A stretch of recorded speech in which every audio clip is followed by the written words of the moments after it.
Matthieu 10. Puis, ayant appelé ses 12 disciples, il leur donna le pouvoir de chasser les esprits impurs et de guérir toute maladie et toute infirmité. Voici les noms des 12 apôtres. Le premier, Simon, appelé Pierre, et André, son frère, Jacques, fils de Zébédée, et Jean, son frère, Philippe et Barthélemy, Thomas et Matthieu, le publicain, Jacques, fils d'Alphée, et Thaddée, Simon le Cananite, et Judas l'Iscariote, celui qui livra Jésus. Tels sont les 12 que Jésus envoya après leur avoir donné les instructions suivantes. N'allez pas vers les païens, et n'entrez pas dans les villes des Samaritains. Allez plutôt vers les brebis perdues de la maison d'Israël. Allez, prêchez et dites, le royaume des cieux est proche.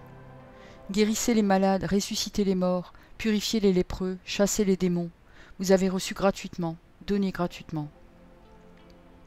Ne prenez ni or, ni argent, ni monnaie dans vos ceintures, ni sac pour le voyage, ni deux tuniques, ni souliers, ni bâtons, car l'ouvrier mérite sa nourriture. Dans quelque ville ou village que vous entriez, informez-vous s'il s'y trouve quelque homme digne de vous recevoir, et demeurez chez lui jusqu'à ce que vous partiez. En entrant dans la maison, saluez-la. Et si la maison en est digne, que votre paix vienne sur elle, mais si elle n'en est pas digne, que votre paix retourne à vous. Lorsqu'on ne vous recevra pas et qu'on n'écoutera pas vos paroles, sortez de cette maison ou de cette ville et secouez la poussière de vos pieds. Je vous le dis en vérité, au jour du jugement, le pays de Sodome et de Gomorrhe sera traité moins rigoureusement que cette ville-là. Voici, je vous envoie comme des brebis au milieu des loups. Soyez donc prudents comme les serpents et simples comme les colombes. Mettez-vous en garde contre les hommes, car ils vous livreront aux tribunaux et ils vous battront de verges dans leurs synagogues. Vous serez menés à cause de moi devant des gouverneurs et devant des rois pour servir de témoignage à eux et aux païens. Mais quand on vous livrera, ne vous inquiétez ni de la manière dont vous parlerez, ni de ce que vous direz. Ce que vous aurez à dire vous sera donné à l'heure même. Car ce n'est pas vous qui parlerez, c'est l'Esprit de votre Père qui parlera en vous. Le frère livrera son frère à la mort, et le père son enfant. Les enfants se soulèveront contre leurs parents et les feront mourir. Vous serez haïs de tous à cause de mon nom, mais celui qui persévérera jusqu'à la fin sera sauvé. Quand on vous persécutera dans une ville, fuyez dans une autre. Je vous le dis en vérité, vous n'aurez pas achevé de parcourir les villes d'Israël que le Fils de l'homme sera venu. Le disciple n'est pas plus que le maître, ni le serviteur plus que son seigneur. Il suffit au disciple d'être traité comme son maître et au serviteur comme son seigneur. S'ils ont appelé le maître de la maison Belzébul, à combien plus forte raison appellerons-nous ainsi les gens de sa maison ? Ne les craignez donc point, car il n'y a rien de caché qui ne doive être découvert, ni de secret qui ne doive être connu.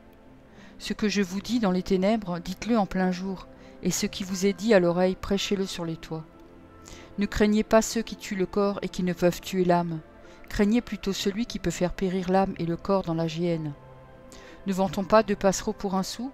Cependant, il n'en tombe pas un à terre sans la volonté de votre Père. Et même les cheveux de votre tête sont tous comptés.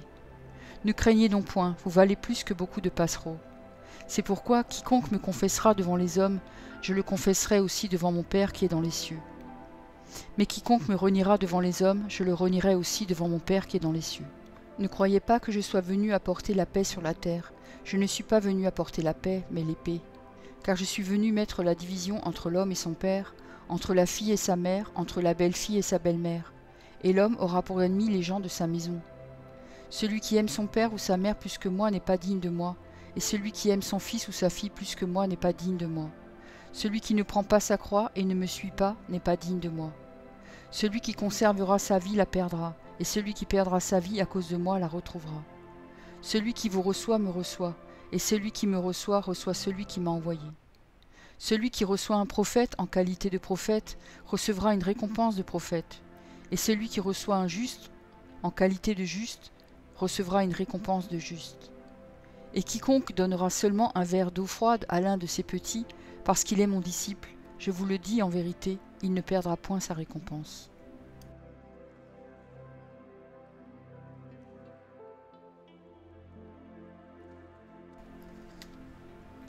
Matthieu 14.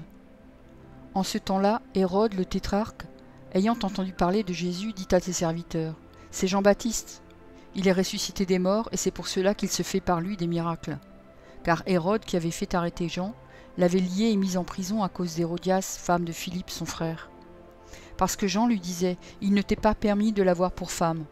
Il voulait le faire mourir, mais il craignait la foule, parce qu'elle regardait Jean comme un prophète. Or, lorsqu'on célébra l'anniversaire de la naissance d'Hérode, la fille d'Hérodias dansa au milieu des convives et plut à Hérode, de sorte qu'il promit avec serment de lui donner ce qu'elle demanderait. À l'instigation de sa mère, elle dit « Donne-moi ici sur un plat la tête de Jean-Baptiste ». Le roi fut attristé, mais à cause de ses serments et des convives, il commanda qu'on la lui donne, et il envoya décapiter Jean dans la prison. Sa tête fut apportée sur un plat et donnée à la jeune fille qui la porta à sa mère.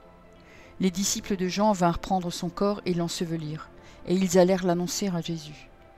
À cette nouvelle, Jésus partit de là dans une barque pour se retirer à l'écart dans un lieu désert, et la foule, l'ayant su, sortit des villes et le suivit à pied. Quand il sortit de la barque, il vit une grande foule et fut ému de compassion pour elle, et il guérit les malades. Le soir étant venu, les disciples s'approchèrent de lui et dirent « Ce lieu est désert, et l'heure est déjà avancée. Renvoie la foule afin qu'elle aille dans les villages pour s'acheter des vivres. » Jésus leur répondit « Ils n'ont pas besoin de s'en aller, donnez-leur vous-même à manger. » Mais ils lui dirent « Nous n'avons ici que 5 pains et 2 poissons. » Et il dit « Apportez-les-moi. » Il fit asseoir la foule sur l'herbe, prit les 5 pains et les 2 poissons, et levant les yeux vers le ciel, y rendit grâce. Puis il rompit les pains et les donna aux disciples, qui les distribuèrent à la foule. Tous mangèrent et furent rassasiés, et l'on emporta 12 paniers pleins des morceaux qui restaient. Ceux qui avaient mangé étaient environ 5000 hommes, sans les femmes et les enfants. Aussitôt après, il obligea les disciples à monter dans la barque et à passer avant lui de l'autre côté, pendant qu'il renverrait la foule. Quand il l'eut renvoyé, il monta sur la montagne pour prier à l'écart, et comme le soir était venu, il était là seul. La barque, déjà au milieu de la mer, était battue par les flots car le vent était contraire. À la 4e veille de la nuit, Jésus alla vers eux marchant sur la mer. Quand les disciples le virent marcher sur la mer, ils furent troublés et dirent « C'est un fantôme !» et dans leur frayeur, ils poussèrent des cris. Jésus leur dit aussitôt « Rassurez-vous, c'est moi, n'ayez pas peur. » Pierre lui répondit « Seigneur, si c'est toi, ordonne que j'aille vers toi sur les eaux. » Et il dit « Viens !» Pierre sortit de la barque et marcha sur les eaux pour aller vers Jésus. Mais voyant que le vent était fort, il eut peur. Et comme il commençait à enfoncer, il s'écria « Seigneur, sauve-moi !» Aussitôt Jésus étendit la main, le saisit et lui dit « Homme de peu de foi, pourquoi as-tu douté ?» Et ils montèrent dans la barque, et le vent cessa. Ceux qui étaient dans la barque vinrent se prosterner devant Jésus, et dirent « Tu es véritablement le Fils de Dieu. » Après avoir traversé la mer, ils vinrent dans le pays de Génézareth. Les gens de ce lieu, ayant reconnu Jésus, envoyèrent des messagers dans tous les environs, et on lui amena tous les malades. Ils le prièrent de leur permettre seulement de toucher le bord de son vêtement, et tous ceux qui le touchèrent furent guéris.